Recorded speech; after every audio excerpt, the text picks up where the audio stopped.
Hello and welcome मेरे प्रिय बच्चों और साथियों, स्वागत है आप सभी का एक बार फिर से अल्फा अकादमी के इस नए वीडियो में। मैं आपका मार्गदर्शक और अध्यापक राज बाबू।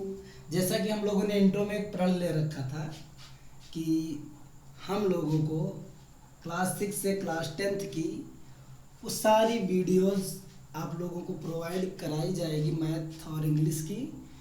तो आज हम लोगों का ये पहला वीडियो है इंग्लिश का। आज हम लोग कवर करेंगे parts of speech. Parts of speech. अगर आपको इंग्लिश जानना है तो सबसे पहले आपको जानना होगा पार्ट्स ऑफ स्पीच, क्योंकि पार्ट्स ऑफ स्पीच के बिना आपको इंग्लिश कुछ नहीं पता चल पाएगा। ये वीडियो आप अपने लिए, अपने बच्चों के लिए, अपने आने वाली नस्ल के लिए सेव कर लीजिए। Parts of speech. ये नॉर्मली पार्ट्स ऑफ स्पीच होते क्या हैं और कितने होते हैं? वैसे देखा जाए तो पार्ट्स ऑफ स्पीच 9 होते हैं, लेकिन आज हम लोग बात करेंगे सिर्फ 8 पार्ट्स ऑफ स्पीच के, जिसमें सबसे पहला नाम है पार्ट्स ऑफ स्पीच। सबसे पहला जो आता है उसको हम कहते हैं नाउन। नाउन, और इसी को हम हिंदी में कहते हैं संज्ञा। ये नाउन क्या है? अभी तक हम लोग बुक्स को साइड में रखो, हमको पढ़ना है अपने स्टाइल में, क्योंकि बुक्स वो क्या नहीं समझ आएगा। हमें पढ़ना है अपने एक यूनिक स्टाइल में। नाउन क्या होता है? जैसे नॉर्मली हर लोगों का एक नाम होता है, ऐसे उसी नाम को जो है इंग्लिश में नाउन कह देते हैं। जैसे जितनी भी चीज़ें जैसे अभी हमें सामने बहुत सारी चीज़ें दिख रही होंगी। ये मार्कर है, मोबाइल है, कुर्सी है, मैं हूँ, मेरा नाम खुद राज बाबू है। तो ऐसे हर चीज़ का एक नाम होता है। तो जिस चीज़ का कोई एक नाम हो उसी नाम को हम कहते हैं संज्ञा, उसी नाम को हम कहते हैं नाउन। तो नाउन किसे कहते हैं? किसी व्यक्ति, वस्तु, स्थान या किसी भी चीज़ को जिसका एक नाम हो, उस नाम को हम नाउन कहते हैं। जैसे कहा गया कि किसी का नाम है राम, किसी का नाम है सीता, कोई स्थान का नाम है जैसे मान लो लखनऊ, या किसी वस्तु का नाम है, समझ लो ये कुर्सी है, सामने कुर्सी रखी है, बोर्ड है, मार्कर है, ये सारी वस्तु हैं। तो किसी भी वस्तु, व्यक्ति या स्थान के नाम को हम नाउन कहते हैं। फिर सेकंड पे आता है प्रोनाउन। अब ये प्रोनाउन को इंग्लिश में हम कहते हैं, हिंदी में कहते हैं सर्वनाम। ये प्रोनाउन क्या है? प्रोनाउन क्या है और प्रोनाउन का यूज क्यों होता है? प्रोनाउन आप कह सकते हैं कि जो नाउन के जगह पर प्रयोग किया जाए। प्रोनाउन का नाउन के जगह पे प्रयोग किया जाए, जैसे कह सकते हैं कि एक, जैसे अभी हुआ कि किसी का नाम है। अब नाम है जैसे राम है। अब कोई एक अनुवाद है कि जैसे कहा जाए कि राम बहुत अच्छा लड़का है, राम सुबह जल्दी उठता है, राम प्रतिदिन अपने गृह कार्य करता है, राम प्रतिदिन स्नान करता है, राम प्रतिदिन टाइमली स्कूल जाता है। तो थोड़ा राम राम राम राम थोड़ा अच्छा नहीं लगता है। तो जब ये इसीलिए नाउन के स्थान पे हम लोग प्रोनाउन, कि राम एक अच्छा लड़का है, वो प्रतिदिन टाइमली सो करके उठता है, प्रतिदिन स्नान करता है, प्रतिदिन अपने गृह कार्य करता है। तो ये जो वो जो शब्द आ रहा है, ये वो शब्द जो है राम के स्थान पे प्रयोग हुआ। और जो राम क्या है? राम नाउन है। तो जो नाउन के स्थान पे प्रयोग हो वही हमें, उसी को हम कहते हैं सर्वनाम। जैसे गांव में महिलाएं जो है अपने पतियों को बुलाती हैं, ए जी, ओ जी, सुनो जी, हेलो जी। तो ये सब शब्द जो हैं ये किसी ना किसी एक स्पेशल व्यक्ति के लिए है, उस व्यक्ति का कुछ नाम है, और उसी नाम के जगह पर अगर ये प्रयोग होता है तो उसे हम कहते हैं प्रोनाउन। उम्मीद है कि ये प्रोनाउन अच्छे से आप लोगों को समझ में आया होगा। उसके बाद आता है, थर्ड नंबर पे आता है एडजेक्टिव। अब ये एडजेक्टिव क्या होता है? एडजेक्टिव को हिंदी में हम विशेषण कहते हैं। एडजेक्टिव आप कह सकते हैं कि जो है, सबसे पहले हम लोगों ने पढ़ा नाउन, अब नाउन के बाद पढ़े प्रोनाउन, संज्ञा और सर्वनाम हो चुका। अब आता है एडजेक्टिव। एडजेक्टिव को हम हिंदी में कहते हैं विशेषण। विशेषण मतलब ऐसा शब्द जो नाउन या प्रोनाउन की विशेषता बताए, उसे हम कहते हैं विशेषण। जैसे एक एज एग्जाम्पल के तौर पे आप देख लें कि कहा जाए कि वो बूढ़ा व्यक्ति है, तो वो बूढ़ा व्यक्ति है। अब ये जो बूढ़ा शब्द है ये वो की विशेषता बता रहा है। जैसे कह दिया जाए कि मैं बहुत छोटा हूँ, या वो लड़की बहुत खूबसूरत है। तो ये जो खूबसूरत है, छोटा है या बूढ़ा है, ये सब क्या है, ये जो है नाउन या प्रोनाउन की विशेषता बता रहे हैं। तो जो नाउन और प्रोनाउन की विशेषता बताए उसे हम कहते हैं एडजेक्टिव। आई होप ये आपको समझ में आया होगा। और एडजेक्टिव के बाद फोर्थ नंबर पे आता है वर्ब। वर्ब, ये वर्ब क्या होता है? वर्ब का मतलब हिंदी में इसको हम क्रिया कह सकते हैं, और वर्ब का मतलब होता है क्रिया। अब क्रिया क्या होता है? देखो, क्रिया होता है जो काम हो। जैसे सारे धर्म, जैसे हिंदू धर्म में क्रिया कब होता है? जब लोग मर जाते हैं उसके बाद क्रिया होता है, क्रिया। ऐसे मुस्लिम में होता है काम।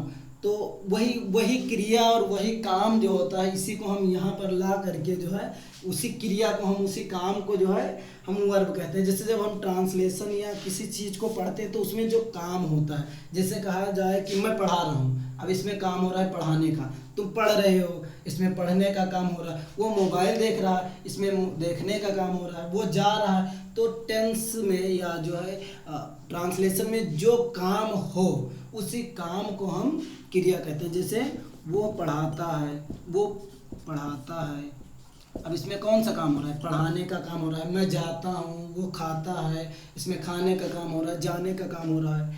तो जो काम हो उसी को हम क्रिया कहते हैं। क्रिया के बाद आता है वर्ब, के बाद आता है एडवर्ब। एडवर्ब, अब एडवर्ब को हम हिंदी में कहते हैं क्रिया विशेषण। एडवर्ब जो है दो शब्दों से मिलकर बना है। एक एड से एडजेक्टिव, वर्ब से वर्ब। एड से एडजेक्टिव और वर्ब से वर्ब, इसीलिए हम इसको एडवर्ब कहते हैं। एडवर्ब का मतलब, अभी जैसे नाउन और प्रोनाउन हम लोगों ने पढ़ा, जब नाउन और प्रोनाउन पढ़ा तो नाउन, उसके बाद हम लोगों ने पढ़ा एडजेक्टिव। अब एडजेक्टिव मतलब जो नाउन और प्रोनाउन की विशेषता बता दे उसे हम एडजेक्टिव कहते हैं। अब उसके बाद आता है एडवर्ब। एडवर्ब का क्या काम होता है? जो एडजेक्टिव और वर्ब की विशेषता बताए उसे हम एडवर्ब कहते हैं। या यूँ कह सकते हैं कि ऐसा शब्द जो विशेषण, क्रिया और क्रिया विशेषण की विशेषता बताए उसे हम कहेंगे एडवर्ब। ऐसा शब्द जो एडजेक्टिव, वर्ब और एडवर्ब की विशेषता बताए उसे हम कहेंगे एडवर्ब। जैसे मान लीजिए कि एडजेक्टिव का विशेषता बताया, जैसे अभी कहा गया था कि मैंने एक एग्जांपल दिया था कि वो खूबसूरत लड़की है। अब खूबसूरत लड़की, अब यहाँ जो खूबसूरत आया है ये तो जो है लड़की की विशेषता बता रहा है, लड़की की विशेषता बता रहा है, तो वो तो एडजेक्टिव है। लेकिन अगर हम कह दें कि वो बहुत खूबसूरत लड़की है, बहुत खूबसूरत लड़की है,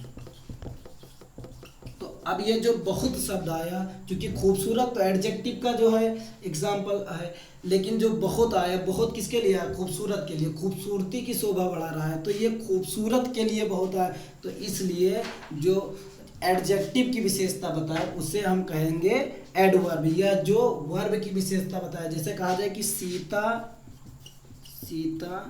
बहुत मधुर गाती है। सीता बहुत मधुर गाती है, सीता बहुत मधुर गाती है। अब इसमें जो है सीता बहुत मधुर गाती है, अब इसमें कौन सा काम हो रहा है? गाने का काम हो रहा है। अब कैसा गाती है? मधुर गाती है। तो ये मधुर शब्द किसके लिए आया? गाने के लिए। और गाना क्या है? वर्ब है। और जो वर्ब की विशेषता बताए वही क्या है? हमारा एडवर्ब है। तो आई होप ये भी समझ में आ गया होगा आपको, noun pronoun adjective, verb, adverb. अब इसके बाद आता है प्रीपोजिशन।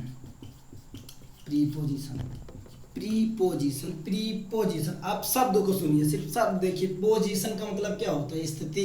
पोजीशन मतलब स्थिति। तो प्रीपोजिशन को भी हम ऐसे मान सकते हैं कि जो जगह, जैसे कह दिया जाए कि ये फोन बॉटल के ऊपर है, तो ये ऊपर, ये जो ऑन आया ऊपर आया। जैसे कहा जाए कि ये की जो है ये टेबल के ऊपर है, तो ये जगह व्यक्त कर रहा है कि मतलब ये सामान कहाँ है, ऊपर है, नीचे है, अंदर है, बाहर है। तो इन सब चीज़ों के लिए जो वर्ड आता है इन, एट या जो है ऑन, ये सब जो वर्ड होते हैं उन्हें हम कहते हैं प्रीपोजिशन। या हम यूँ कह सकते हैं कि जो है ऐसे शब्द जो किसी भी नाउन या प्रोनाउन से पहले आए और उनका रिलेशंस बता दें, टेंस में उन दूसरे से उनका रिलेशंस बता दें, उन चीज़ों को हम कहते हैं प्रीपोजिशन।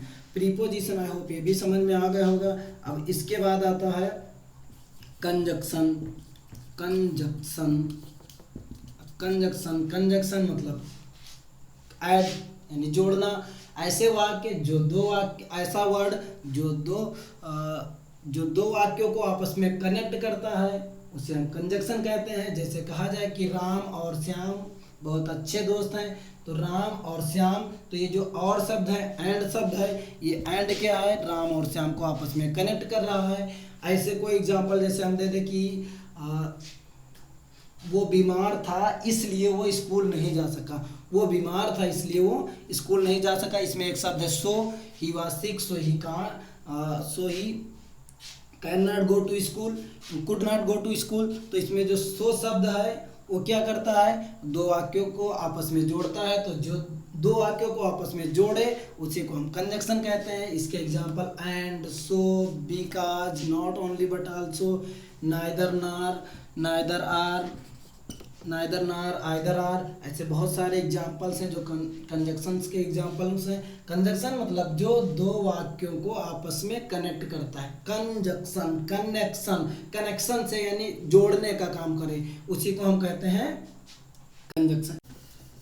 अब कंजक्शन के बाद एक सबसे लास्ट में जो है वो है इंटरजेक्शन। इंटरजेक्शन, इंटरजेक्शन क्या होता है, बहुत ही इंटरेस्टिंग ये शब्द है इंटरजेक्शन। आई होप बहुत अच्छे से समझ में आएगा ये आप लोगों को। इंटरजेक्शन क्या होता है, इंटरजेक्शन मीन्स होता है आपके इमोशंस, आपकी फीलिंग्स, अचानक जो है हाव भाव, जिसे आप कह सकते हैं हाव भाव, है ना, हाव भाव यानी जो है अचानक आपके हृदय में जो शब्द आए, जैसे कि वो शब्द कोई सा भी हो सकता है, खुशी का भी हो सकता है, दुख का भी हो सकता है। जैसे अचानक में हम लोग बैठे हैं, अब बैठे बैठे जो है पता चला कि अभी एक लड़का था जो साथ में बैठा था, कुछ देर बाद पता चला कि हाँ वो गया था और रास्ते में उसका एक्सीडेंट हो गया। हाय, ये ऐसा शब्द जो तुरंत मतलब दिल से जो भाव व्यक्ति हो, उसी को हम इंटरजेक्शन कह सकते हैं। हाय, अच्छा, बताओ। ऐसे बहुत सारे शब्द हैं जो मतलब अचानक, जो एकदम अचानक से, जैसे अभी हम गए और घर पर जा कर के कहे जो है पिताजी हमारा रिजल्ट आया है और रिजल्ट में मेरा जो है काफ़ी अच्छा परफॉर्मेंस रहा है, तो वो जो है अचानक बहुत गर्व से वेल डन, वेल डन, अच्छा, बहुत अच्छा, बहुत अच्छा। तो अचानक से जो भाव उत्पन्न हो, वो चाहे सुख का हो, वो दुख का हो, वो वंडर का हो, या बहुत सारे ऐसे जो हैं शब्द जो अचानक उत्पन्न होते हैं, उन्हीं को हम कहते हैं इंटरजेक्शन। सो आई होप ये लेसन्स आपको काफ़ी अच्छे से समझ में आया होगा, और अगर नहीं समझ में आया, कुछ त्रुटि है तो फिर आप बताने का कष्ट करें।